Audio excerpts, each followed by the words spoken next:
100 years before Einstein's birth, King Louis XV was on the throne of France. But the ancient absolute power of the monarchy over the people was starting to be challenged. Jacques, leave the windows. Forget the rain. We need air. The French Revolution was just around the corner.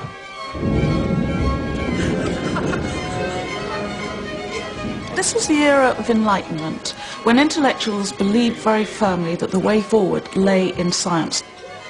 And they felt that one of the first tasks that lay ahead of them was to rationalize and to classify every single kind of matter so they could see how it all interacted together.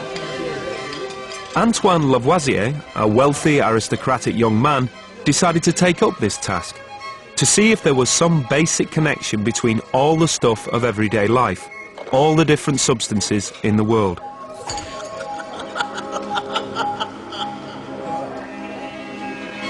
But what worked for Lavoisier as a scientist, his meticulous, even obsessive attention to detail, was also to be his downfall.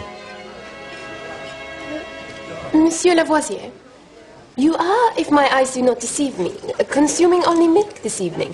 First you had a glass of milk, now you are eating a bowl of milk. Will you next move on to a plate of milk?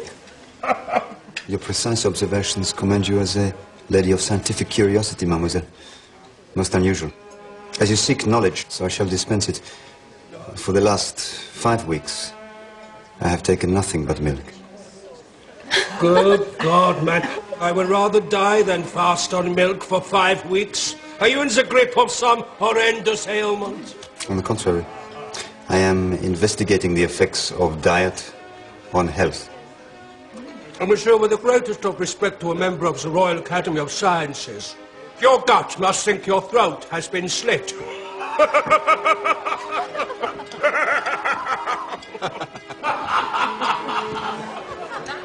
Whereas your gut, Count, is no doubt petitioning the Academy for a widening of your throat.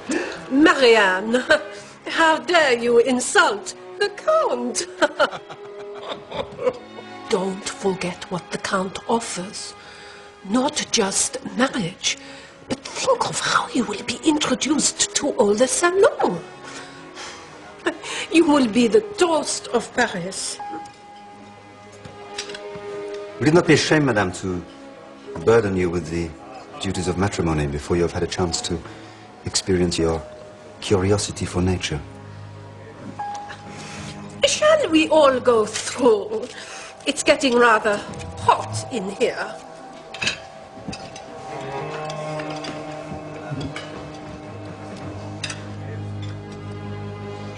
Do you really plan to marry the Amara? There is a plan, but it is not mine. Then I must contrive to save you.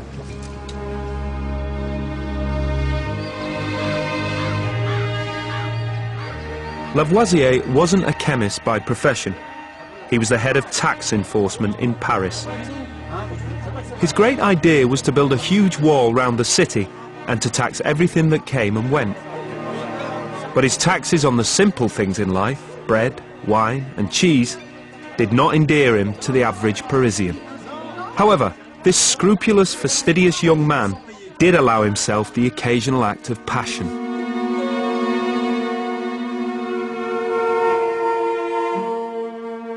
In 1771, Lavoisier married Marie-Anne Pauls, the daughter of his colleague in the tax office.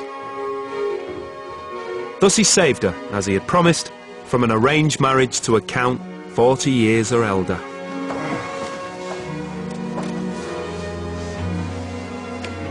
Allow me to show you something.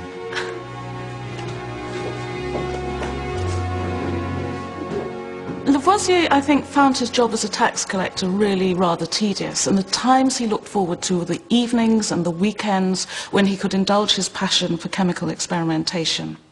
And he called those times his jours de bonheur, his days of happiness. Madame.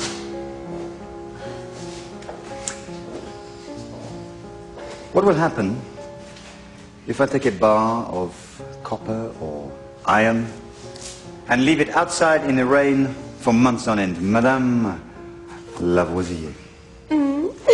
Monsieur Lavoisier. The metals. What will become of them?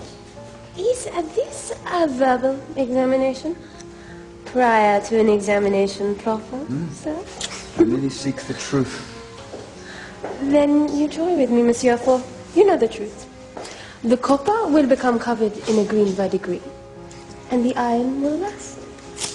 I believe the term is, calcined. Most impressive, my charming wife. But let me press you further.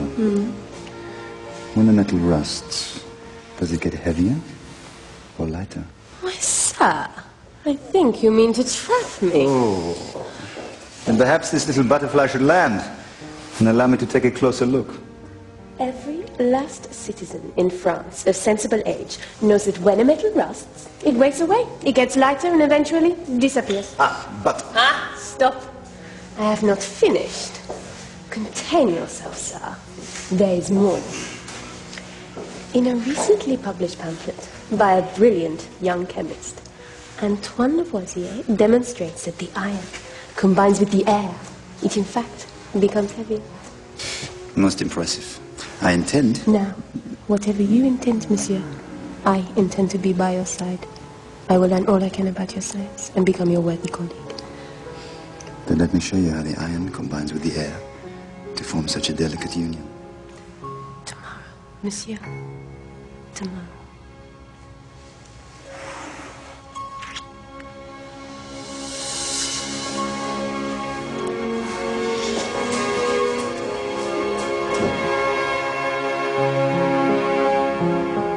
Marianne learned chemistry at her husband's side, but soon sought other ways to contribute to his work.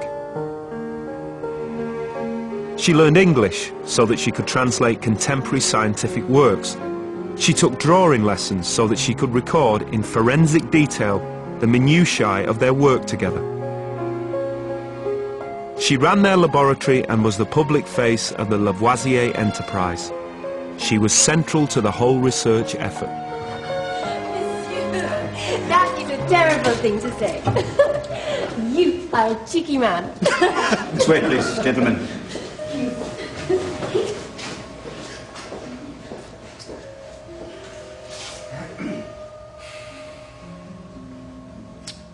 Monsieur, it is my great ambition to demonstrate that nature is a closed system. That in any transformation, no amount of matter, no mass, is ever lost and none is gained. Over here, please.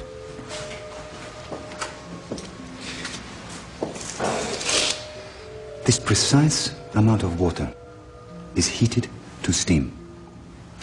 This steam is brought into contact with a red-hot iron barrel embedded in the coals. From this end, we cool the steam. But interestingly, we collect less water than we started with. So clearly, we lose a certain amount of water.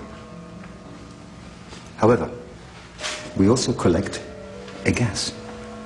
And the weight of the iron barrel increases. Now, when we combine these two increases, the new weight of the iron barrel and the gas we have collected, they are exactly equal to the weight of the lost water. But is it atmospheric air, Monsieur Lavoisier? No. No, because I am measuring it to the very last grain. I can see that it is lighter than the air around us. And, moreover, it is flammable.